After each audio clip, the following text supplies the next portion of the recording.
YouTube पर ओम coaching bye SPD आपका बहुत बहुत स्वागत करते हैं। जी हाँ, इंटर बच्चों की सीबीएसई बोर्ड की ऑनलाइन क्लास चल रही है, तो उनके ऑन क्लास के लिए मैं अपना नया चैप्टर नया अकाउंट से रिलेटेड एक नया चैप्टर स्टार्ट कर रहा हूँ, जिसका नेम है एनपीओ, नॉन प्रॉफिट ऑर्गेनाइजेशन। तो जी, इसे स्टार्ट करने से पहले आप लाइक और सब्सक्राइब करना ना भूलें।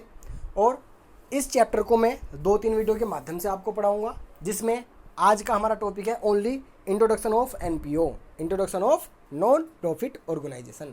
तो आज मैं इस चैप्टर से रिलेटेड आपको इंट्रोडक्शन के बारे में बताऊंगा। तो बात करते हैं हम सबसे पहले डेफिनेशन की। Non profit organisation are organisation which are set up the for the welfare of the society और for the promotion of arts and culture in the society. तो इन शॉर्ट फॉर्म में मैं आपको बता देता हूँ कि एनपीओ क्या है। एक ऐसा ऑर्गेनाइजेशन होता है जिसका पर्पज़ प्रॉफिट गेन करना नहीं होता, प्रॉफिट कमाना नहीं होता, प्रॉफिट अर्न करना नहीं होता, बल्कि सर्विस प्रोवाइड करना होता है। जैसे एग्जाम्पल मैं आपको बता देता हूँ, चैरिटी होती है जितनी भी, ये सब क्या होती है? एनपीओ। अब बात करते हैं हम characteristic of not profit organisation. Number 1, service motive. सबसे पहले अभी मैं आपको बता रहा था इनका मोटिव क्या होता है, सर्विस प्रोवाइड करना होता है। तो पढ़ लेते हैं। This organisation have a motive to provide service to its members और ए स्पेसिफिक ग्रुप और to the general public. They provide service free of cost और at a bare minimum price as their aim is not to earn the profit. जो मैं अभी बता रहा था कि इनका मेन प्रॉफिट अर्न करना नहीं होता, ओनली सर्विस प्रोवाइड करना होता है दूसरे की हेल्प के लिए, बिना पैसे के। Clear? They do not discriminate among people on the basis of their caste, creed और कलर्स। तो सिंपल सा समझ में आ गया क्या है एनपीओ। कैरेक्टरिस्टिक में भी ये दे रखा है सबसे पहले कि वे संस्थान या विच ऑर्गेनाइजेशन जो नॉट प्रॉफिट ऑर्गेनाइजेशन, मतलब जो अर्न नहीं करती प्रॉफिट, वे ऑर्गेनाइजेशन ओनली प्रोवाइड सर्विस, जो सर्विस को प्रोवाइड करवाती है। सेकंड पढ़ लेते हैं हम। पहले एग्जांपल देख लीजिए।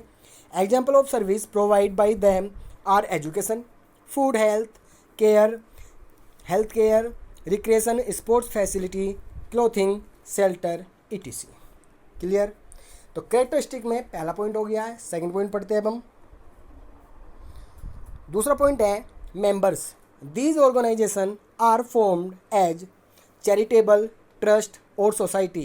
The subscribe to these organizations are their member. Third point, management. The managing committee or the executive committee manage these organizations. The members elect to committee. Fourth, source of income. The major source of income of non-profit organization are subscription, donation, government grants, legacy, income from investment, etc. 5 point, surplus. The surplus generated in the due course in the distributed among its members. 6 point, reputation. This organization earned their reputation or goodwill on the basis of good work done for the welfare of the public. ये अपनी reputation अच्छे work करके कमाती है। 7 point, users of accounting information. The users of the accounting information of this organization are present and potential contribution as well as the statutory body. तो मैं आपको बता दूं, ये था हमारा एनपीओ और उसके कैरेक्टरिस्टिक। अब हम नेक्स्ट टॉपिक पढ़ते हैं इसी में ही। Accounts prepare by NPO. NPO द्वारा कौन कौन से अकाउंट्स बनाए जाते हैं, क्योंकि अकाउंट से ही हमारा न्यूमेरिकल पोर्शन स्टार्ट होगा। अब तक मैंने आपको इंट्रोडक्शन बताया था कि एनपीओ क्या है, कैरेक्टरिस्टिक क्या है। तो अब हम बात कर लेते हैं accounts prepare by NPO. The following are the financial statements that they prepare at the end of the year.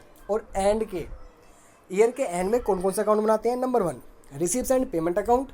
Number 2, income and expenditure account. Number 3, balance sheet. अब ये कैसे बनाते हैं ये मैं आपको नेक्स्ट वीडियो में बताऊंगा जब हम इसके न्यूमेरिकल पढ़ेंगे। Number 1 point, receipts and payment account. It is the summary of the cash and bank transaction. It helps in the preparation of income and expenditure account and balance sheet. We also need to submit it to the registrar of society along with income and expenditure account and balance sheet. तो disciplinary payment account क्या है? इसमें हम cash और bank की सारी transaction करते हैं, जितनी भी रिसीप्स होती है और जो भी हम पेमेंट करते हैं इन 1 ईयर, चाहे वो किसी भी ईयर का हो, बट जिस ईयर में बना रहा हूँ अगर उस ईयर में मैंने कोई पेमेंट करा है या रिसीप्स करा है तो वो मैं इस अकाउंट में शो करता हूँ। जैसे मान लीजिए मैं बना रहा हूँ एनपीओ का रिसीप्स पेमेंट अकाउंट 2016 या 2020, तो इस ईयर जितना भी मैं रिसीप्स होंगे और जितना भी मैं पेमेंट करूँगा वो सब मैं इसमें इंक्लूड करूँगा। दूसरा सेकंड पॉइंट पढ़ लेते हैं, मतलब सेकंड अकाउंट कौन सा है? Income and expenditure account. It is similar to the profit and loss account and ascertains the surplus और डेफिसिट इफ एनी। इसमें क्या होता है, इसमें इनकम और एक्सपेंडिचर दिखाई जाती है, बट दोनों में क्या डिफरेंस होता है जब मैं न्यूमेरिकल बताऊंगा तो मैं बताऊंगा आपको क्या डिफरेंस है। पर थोड़ा सा एक बात बता देता हूँ कि इसमें ओनली करंट ईयर का ही दिखाया जाता है।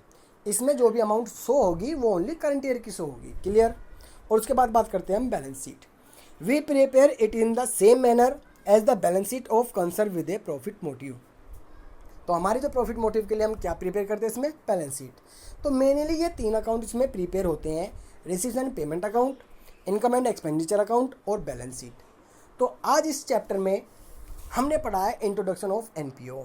आपको ये चैप्टर कैसा लगा कमेंट्स करना ना भूलें, और इस चैप्टर के इंट्रोडक्शन की या न्यूमेरिकल की पीडीएफ के लिए कमेंट बॉक्स में कमेंट करें तो मैं आपको पीडीएफ इसकी अवेलेबल करा दूंगा। कमेंट जरूर करें और हमारे चैनल को लाइक सब्सक्राइब करना ना भूलें, और ये ज़रूर बताएं कि आपको हमारी ये वीडियो कैसी लगी। Thank you, have a nice day.